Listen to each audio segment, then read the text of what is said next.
Jivan checking back in. Man, we are in the building. John A is back at the residence sleep. And what I'm cracking into today is 3 crucial things that are important to know about this channel and how I feel they can help you in the long run. Like, how are you going to get value from this channel? Yes, it's this cool thing about us having a kid on that journey, which again, I really think is cool, unique. But what, WIFM, right? Have you heard of WIFM? What's in it for me? It's the best acronym out there. No, but I know that there's a question from the viewers involving, subconsciously, like, what do I get out of this? So I want to let you know one thing that I do. And this is going to be 3 things, but crack into number 1. And I have some notes over here, so I'm not perfect. This isn't all off the cuff. So what I want y'all to understand is John A and I are moving out to Arizona for in June for audio engineering school. I'm going to audio engineering school. So what that means is I'm going to learn everything that this institution teaches about sound and how to record it, that type of frequency in that way. So another thing that's interesting about that is sound healing, sound frequencies. I'll be able to create an environment, hopefully, which is going to connect to point number 2, that people will be able to come and experience a really cool audio journey, if you will, an audio immersion. And it may not be like, oh yeah, what do you think? Maybe a sound bath, right? When you hear that or something, but it's not necessarily that. And that's what I'm going to get to with number 2. But just to elaborate on that a bit, I'm super excited about it. And I think, they get you in studios. If you're a really good student, they get you in top tier studios. You get to work, you literally, what do they call it? Bump shoulders, rub elbows or something. Bump elbows with the, with some pretty high profile people. And so if that works out and I get on someone's team, albeit I'm all for it, I'm a starving artist in that way. However, the other part of that is I have 60 songs. I wrote 55 songs from 2024 to 2025 at a certain time period. So I'm eager to learn how to record myself. John A, she is an amazing singer, no matter what she thinks, no matter what belief she has. And the ability to record your partner would be miraculous, and such an asset, right? You need tools in this journey. And so to become an audio engineer after being an artist, we both, her and I, have been singing since we pretty much came out the womb our damn self.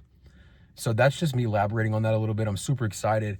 And again, for those of you who come across this video and it's like months in the future and I'm already audio engineering, reach out to me. I'm probably down to work at this phase in the journey. And that's just all, you got to know what season you're in. I'm not at the top of the Billboard 100 charts yet. This is all just humble beginnings. And I think that's what's so precious about these videos and this journey that you're about to see. So number 2, audio engineering. Yes, but what was I doing before audio engineering? I was really deep into spirituality, really deep into, I think what I said in the first video, I was intellectualizing it. Deep passion about, wow, what is this? These densities and dimensions and sacred geometry and light beings and archangels and extraterrestrials and the elements, the 5th element being ether, spirit, semen retention, kundalini. Yeah, I love it. But you know what I constantly found myself in an echo chamber of, and I get it, we create our own reality experience. So this is my world. This isn't the same as your world. Is we literally regurgitate information that we hear from Instagram Reels, from spiritual channels on TikTok, or any channel for that matter. And we, like it's ours and like we've experienced it. We need time to make it ours through direct experience, not just, oh, I heard this. Oh yeah, did you know this, and this? Oh, well, how do you know that? Oh, well, I heard it on I heard it on Instagram Reels. Isn't there a song, Search and Rescue with Drake? Kim on there is when he like samples Kim Kardashian. She says something like, oh, I just thought it was funny. I just saw it on Instagram Reels or something. I could have sworn there's something like that. Because I looked up the lyrics. It's hard to understand when you hear it. Search and Rescue, look up that. That's another good thing. When I'm talking, when I'm going through, sifting through these thoughts, there's examples that come through in thousands of songs that I've heard. But a great example, Kim Kardashian, I just saw it on Instagram. What does that reflect? Lack of direct experience. Kim K, some people subconsciously connect. I heard Kim K say this in the song. Wow, that means she saw this on Instagram, which means I can see something on Instagram and just say it like it's the truth. You don't make this connection consciously, but these are subcommunicative things that happen in the minds of people because you idolize someone so much. And so that's the power a lot of these celebs have is, Kanye tweets this. Oh my God, a new belief forms in the brain. Here's a new belief forming because your idol, which the Bible says to watch out for, has tweeted, and therefore you make something your own, not because you experience it, but because they're experiencing it, you would hope. Or they're wanting others to experience it at the least, depending on their agenda. And so I know that was a tangent. That's actually an intro to Bufo, right? So direct experience. Why do I say this? It's because in 2021, I was blessed with this medicine, I'll call it, called 5-MeO-DMT. And what it does is it's such a drastic change in one's state of being that damn near no matter where they are on the level of consciousness, you have shame, then you have desire, then you have courage, then you have neutrality, then there's love, then there's peace, peace, and then there's enlightenment. And so this is the Hawkins scale of vibration. I think Frederick Dodson has this other framework as well, levels of energy or something. No matter where you are on that scale, Bufo pretty much takes you from here to love. Very important medicine in that way. And I'm not part of the Bufo cult. You find out about something and then you think it's the next thing, the best thing since sliced bread, and then you just preach it. And maybe that's what it looked like my first video on Vipassana when I was, that spontaneous video John A. and I recorded. I am so emphatic about Vipassana because why? Because it preaches direct experience. And again, what is direct experience? It's, oh yeah, I've experienced that myself. I get it. And not only that, but directly experiencing your unconscious mind through sensations on the body. That's the technique with Vipassana. You're experiencing your unconscious reactive patterns as sensations on the body. That's why I repeat it. I don't care how annoying it gets if you don't like repetition, because I don't like overly repetitive statements either. But it's helpful for the subconscious. When we feel these sensations, we're observing them from an aware and equanimous mind. We're not running from them. We're not going to Bufo to the next DMT hit. We're not running to the next alcohol. We're not running to the next person, calling them on the phone. You're sitting the fuck there, or this doesn't have to be a sit. You're going throughout your life experience. Better yet, because if you can maintain awareness of sensations on the body as you're moving through life, then you get it. The idea is to not need meditation. Easy with that thought, but the idea is to not need any of these tools because you likely need meditation where you are on your journey. And I know I do. But the idea is for it to be a lived experience of peace, of harmony, of goodwill, wishing that upon all beings. The first person who suffers when you have an ill will thought, a thought of hatred, of animosity, is us. And I guarantee you the person who has that thought has no idea of Vipassana, has no idea of anything having to do with the sensations on the body. So, and if they do, they're just, a brother or a sister that's lost on the journey. They just haven't come back to probably what they've intellectualized and not embodied directly. So this comes full circle. We need to experience these things directly. And with Bufo, yes, I was blessed to carry that medicine. I paid $5,000 for it, but I was blessed to carry that medicine. It's not like it just rained upon me, a stork carried it through my window or something.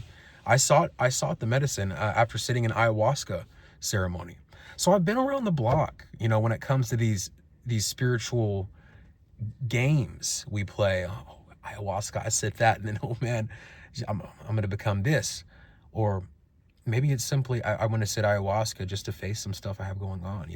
I know I'm not going to get enlightened from it, but a lot of people come to different, they think this is their salvation and they need to devote their life to the great ayahuasca plant, when really it's meant to be a stepping stone onto something much greater. Bufo being one of those things. I found out about Bufo at Soul Quest Ayahuasca Church, and about a Bufo church, and I love these guys. They've become my family. Of course, I see certain shadows in myself and in them reflecting that. But where I think Bufo comes beautifully with audio engineering is, so think, what does Bufo do, right? No matter where you are, it raises you to that frequency of love. So when someone's attempting to create, often they run into walls, they run into writer's block, anything block, whatever, poet's block. They've done everything with it, because it's not just for writers, it's any creative activity that you experience a blockage of creative flow. Well, what better thing than a tool that raises your vibration, not like cannabis, but imagine 50 to 100 times more powerful. And this medicine is originally, it's not an ancient medicine. It doesn't have a deep history like ayahuasca does, from my understanding, or peyote. So the way in which one puts a rite or a ritual around this, like worships the great praying mantis of the Northwest and the great groundhog of the Southeast, these things never really meant anything to me like that. So what I see, and what's exciting, and wrapping up with point number 2, is, that's how I was taught. The great condor, the great jaguar. I get the energy of these animals, very sacred. Ooh, jaguar, yeah, rawr. Cool. Let's go to the deepest. Are we really going to the deepest? Like, if I'm gonna pray, I'm gonna pray to the God, Father, Mother, God, from what I've learned, the masculine, feminine aspect. I'm not gonna pray to, my dead grandmother. Oh, dead grandmother, please bring me all of what I need. I know you're in the great ethers, and oh, great dead grandmother. Oh, please, yes, you are so much more. Let's go to the deepest root. Where do we really get changed from? Where do we really, not only are we doing the kumbaya ceremony and the little dance, but where are we seeing lasting change? And that is what I'm fed up with. It's a shadow that I believe that with the ushering in of this new kid, this move to Arizona, that I'm breaking of, okay, we're going to bring this full circle. We're not just going to come half circle of take the medicine, get high, come down, and then repeat the same pattern, then have to take the medicine, get high. You're seeing the half circle I'm drawing here? There's no full circle. And what's the full circle? It's take the medicine, get high, I'm saying. Take the medicine, experience the experience. Wow, beautiful, unconditional love. And then you dance, you do the thing. And then, oh, I'm out of the ceremony. I'm living my daily life. Oh, what was that? What was that feeling that I embodied? Oh, unconditional love no matter what. Boom. Full circle. Easier. So much easier said than done. But we must embody the feeling, or else this is just games we're playing. So with Bufo, I intend to somehow create, with my audio engineering skills, an immersive experience for one, not only to experience that high, that yes, Bufo, Bufo, Bufo, it's everything that they said, yes, because most people experience it like that. It's unconditional love. Not only that, but imagine not just playing MP3 songs on your phone, but allowing myself to cultivate a track for said person, you, whoever. That really lights me up and is conducive to the vision that I'm attempting to put together with and the end goal is to get a plot of land and to have many people of many healing arts come to that land, and eventually have people that can live there, which I know that's a whole different beast in and of itself. And the beauty of it is, hindsight is always 2020, but foresight maybe is 2010, because I'm beginning to see the bits and pieces of how organizations are ran, how communes are ran, how a Vipassana runs. It's kind of like people are living there for a bit, so you need certain things, you need certain household goods. You need for people to contribute who want to stay longer. So really, my why comes from something that I wish that I had. You know, it's like I make these videos for the version of me, because there's a lot of me's out there, which is you. It's just, we're all reflections of each other. It's my little theory. And 5-10 years ago, I wish I would have had someone like me to record this video. So, and I also wish I would have had some place to go as like a point of refuge away from, you know, the hell that I've unconsciously created for myself. Someone who's willing to meet me at my level of consciousness and not just berate me with what they say is the right thing to do. And I know this resonates for some of you. And so that's the end goal, is to create the type of property people can come live at. But this is way, 20, 30, 40 years. I'm giving myself a big timeline with that, because what do I want to do? I'm going to create music first. I want to dive into this audio engineering Bufo journey first. I want to be with John A., raise the kid. Because I say that maybe not as the first priority, because I believe kids aren't your purpose. And I heard this said from a great man. And didn't have to make this mine, but I did it. He said, kids are not your purpose, but they are your responsibility. And so, hence why I don't drop my dream, no matter how much money it's going to cost. I don't throw my dreams to the side just because, oh baby, okay, let's get serious. Let's go back into the 9-to-5 system. My mind was scrubbed from that paradigm a while ago, the white picket fence thing. So it's a blessing that I'll be able to usher all this in. And audio engineering and Bufo, I'm super excited to be able to create some type of immersive experience in the future. Like beyond excited. So yeah, thank you for letting me flesh that out. And number 3, we're tilting a little bit here. So I'm just excited to see what this channel turns into, truly. Because myself, I'm an artist, right? John A., she's an artist. We've been starving artists. I hate to say that, because we've never really, well, we've never really been starving in that sense. Like, we've been trying to break through for a while. Our situation is very unique because we're 2 light-skinned couple, and that's already rare. And you have this audio engineering move that we're doing, those people we're going to meet there. You have sacred medicine. You have Bufo over here. And that's rare as it is, trying to mix the music with the sacred medicine.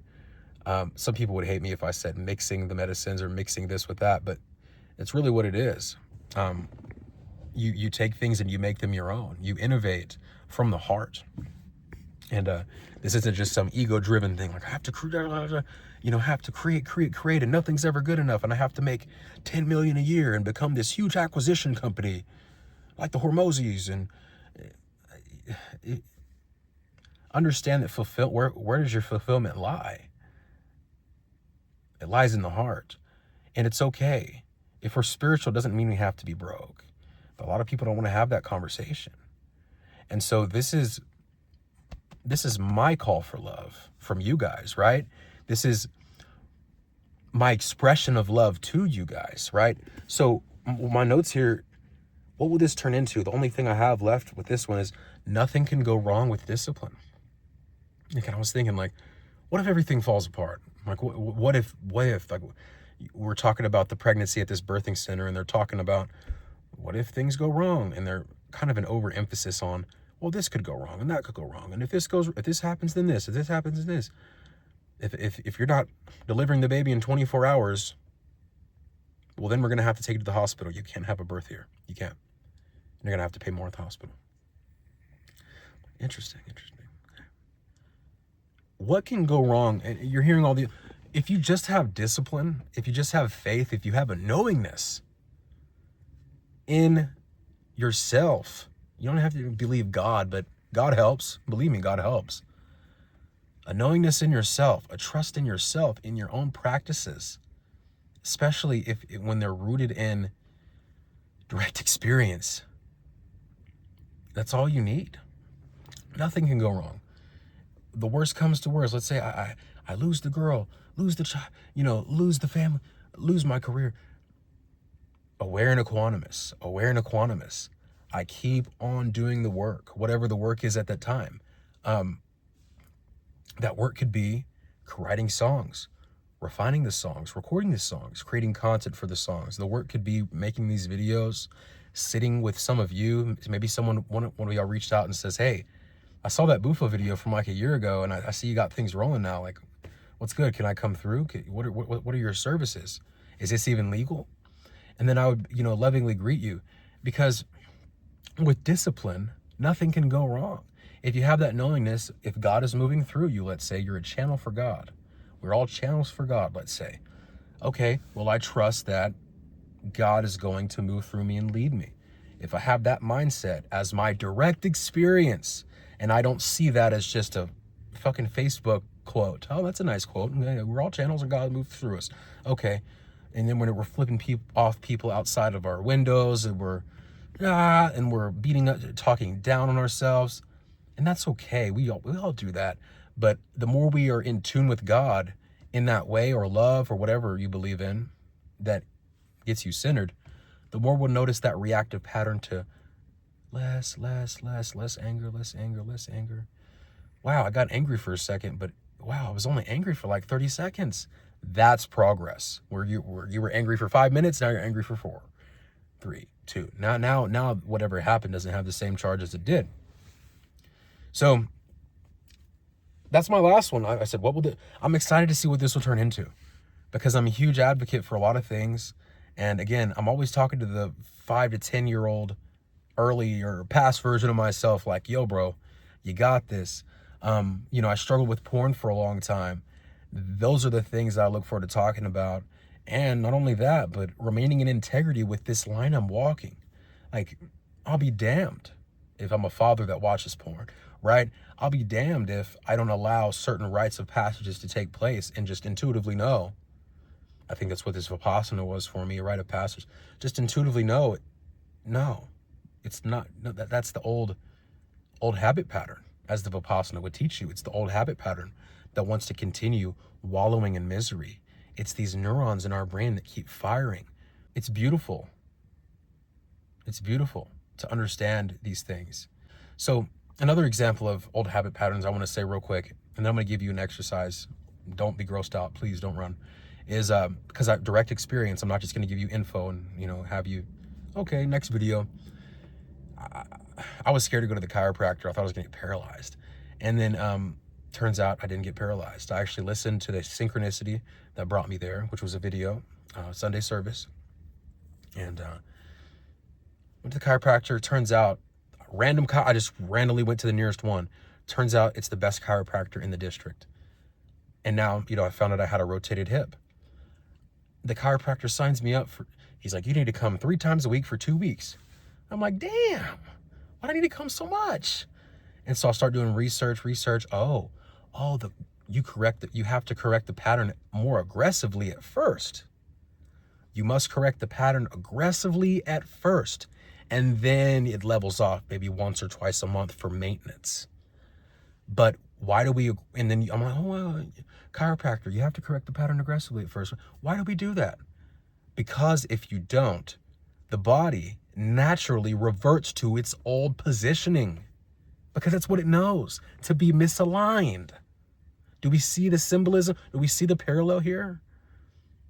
Even our body, so we know damn well our mind does this, our body wants to revert to the old habit pattern. So we have to come in and be our own chiropractors and say, no, adjustment every day. No, adjustment every day until and why do we have to adjust when we know we want something? It's like, why do I even have to adjust myself? I know I want to be a millionaire. Why do I even have to? What adjustment? I know I want to do it, so I'll do it. Days go by, haven't done the thing. Weeks go by, I'll do it later. Why? You say you want it. We say we want things because we have these unconscious blocks. And these unconscious blocks can be literally in our body. So I encourage y'all to go to the chiropractor even, because it's not just about emotional blocks. It's not just about mental blocks. It's about the physical blocks too. If you had a hurt rib as a kid from sports, something might be misaligned in the cage. The wrist, all the extremities, the ankles. Get it checked out. And so I got this checked out, and now oh, well, the body reverts to the pattern if you don't aggressively correct it. Oh, I get it. So just like Vipassana, if we're not aware of the sensations in our body or aware of our respiration, and I'm not saying I've been aware this whole time of sensations in the body. I'm still working too. I'm trying, it's the best I can do. As my teacher said, beautifully said, it's the best we can do is try. But if I'm not actively aware of my sensations in the body, I'm reverting to the old habit pattern. I'm not going to the chiropractor. But with that same parallel, of I need to get adjusted aggressively first. Let me aggressively adjust my mind, right? So I've hammered on that point a lot. I'm really passionate about talking about this type of stuff. And in my music, I always sprinkle stuff like this in. You'll see, once I start releasing it around June, July, when I get my equipment, yeah, and I'll refine the music, because it's amazing the change that can happen in a year.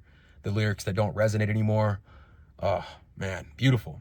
But as Ed Sheeran says, when you start making music, you have to turn on the tap water and let all the muddy, shitty stuff, if you just hooked up the sewer or the plumbing system, let all the shitty water come out first, so you then start receiving the clear, crystal clear water. A beautiful example of, you write shitty songs at first, but then they become beautiful. So I'm running out of steam. I'm going to come to a close, and the exercise I'll leave you with is, guys, if you've watched this all the way through, it shows that you're really you're engaged and you want actual change. I could only assume, right? So 10 minutes, all I ask, 10 minutes. And it's not an ask, it's more of an invitation. Sit with yourself, observe the flow of respiration in and out of the nostrils. You don't control the breath. This isn't pranayama. That has its own benefit, but this is just observation of the sensation in and out. You're doing nothing. You're just observing. And find as you do that, your mind becomes concentrated. Something will try to pull you away. You bring yourself back. If you can't focus with these in and outs, feeling the sensation, just observing. You're not really pushing air in and out. If you can't focus, breathe slightly hard a few times, and that will get you focused. Slightly hard only until you're able to focus your observation on that respiration and not get pulled away by a thought. Notice when you get pulled away by a thought as well, your breathing will change. Your breathing does change. Your breath is always there. When it comes to worrying about things in meditation, it's always attachment, it's always clinging, and it's always aversion. It's always hating something. No. I want. No. I want. Think about the breath. When it leaves, we're not like, come back, breath. We know it's going to come back. When the breath comes back, we're not like, oh, why are you here? We accept it. It's a metaphor for how we're supposed to take life. So I invite you, 10 minutes for an Anapana meditation. And I was thinking about, should I even do this on my phone with you? Let's see if I can do an edit, and I'll come back and even sit with you 10 minutes and show you how I do Anapana, because this is all about direct experience. And so let's live what we're teaching. All right. So we're back. Kind of weird, but I've found an angle that is suitable for me, and we're just working with what we got right now. So Anapana meditation, we're going to close our eyes, and I'm going to walk you through it. So I invite you to close your eyes right now. Do your best not to peek at the video. If you do, that's okay, it's fine.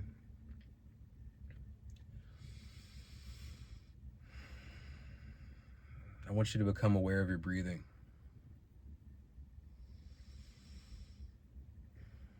If it's soft, it's soft. If it's hard, it's hard. If it's coming through the left nostril, it's fine. The right nostril, right nostril. Both nostrils, both nostrils.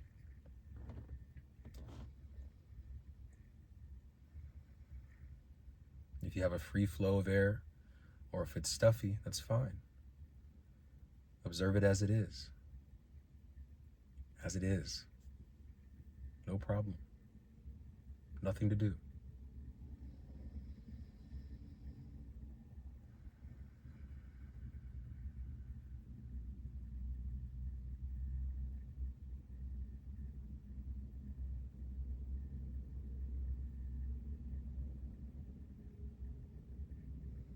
as you truly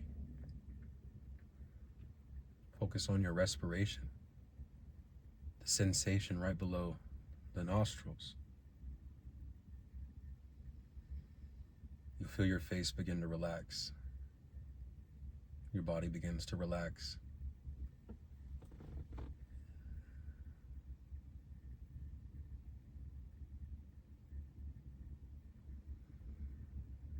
Entire attention on the breathing.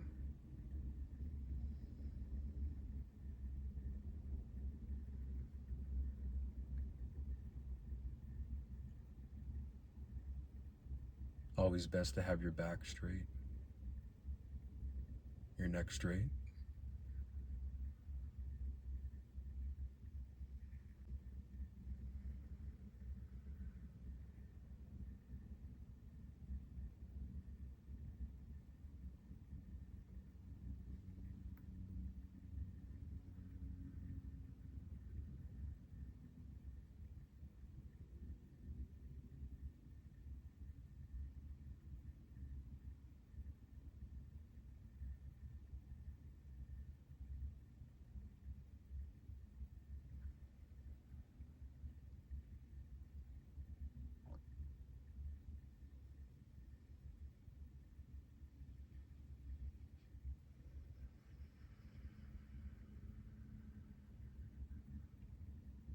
No need to control the breath.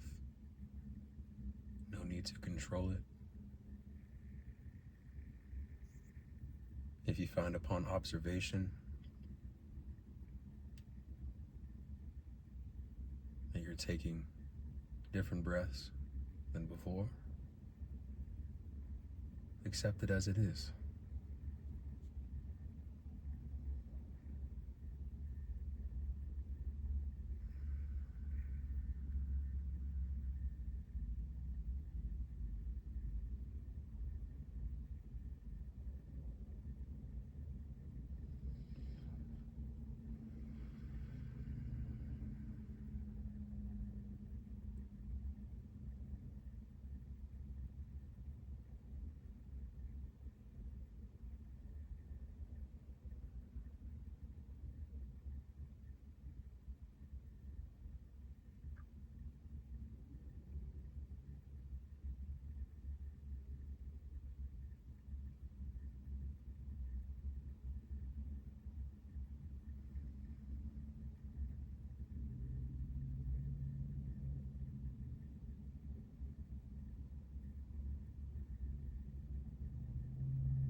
In with the breath, out with the breath, maintaining your attention on this entire area.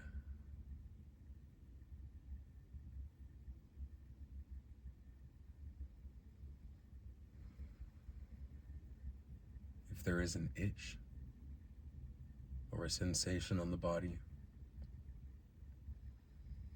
see that you don't react to it.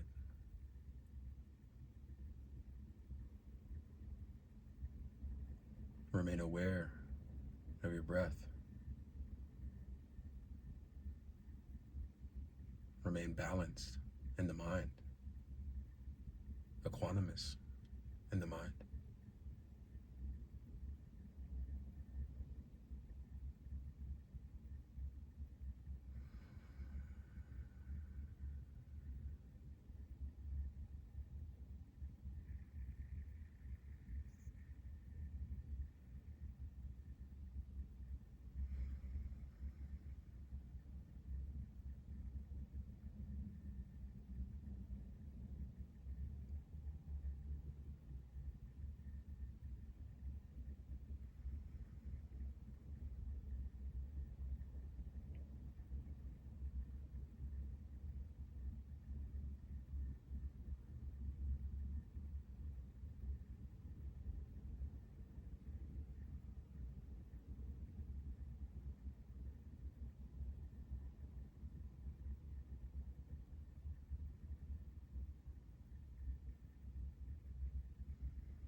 Remember to breathe slightly hard.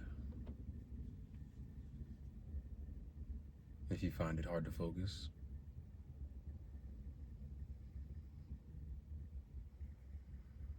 and stay tuned in for a few more moments.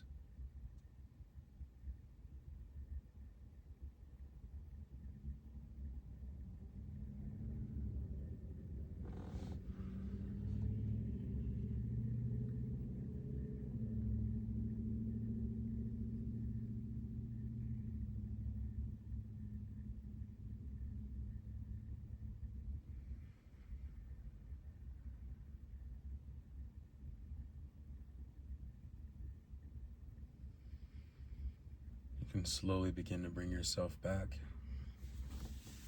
Loosen up the body. A few movements, gentle movements. Open your eyes when you're ready and reorient yourself to the environment. And be happy.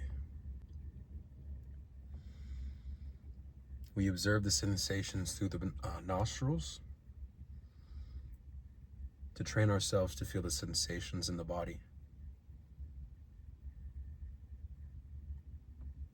Simply becoming aware of respiration throughout your day, just for a moment, is a huge, huge step on the path to actually directly experiencing this unconditional love and not making it an idealistic fantasy. This has been a beautiful experience. Thank you all for tuning in, staying for the meditation, and I encourage you guys to check out any offers that we may be offering at this time. I think we're just getting started, so there may not be any. Stay tuned, and we appreciate your support. Much love, extending peace and love from my mind and my heart to yours. Hope you're feeling good after that meditation. I'll see you in the next one. Goodbye.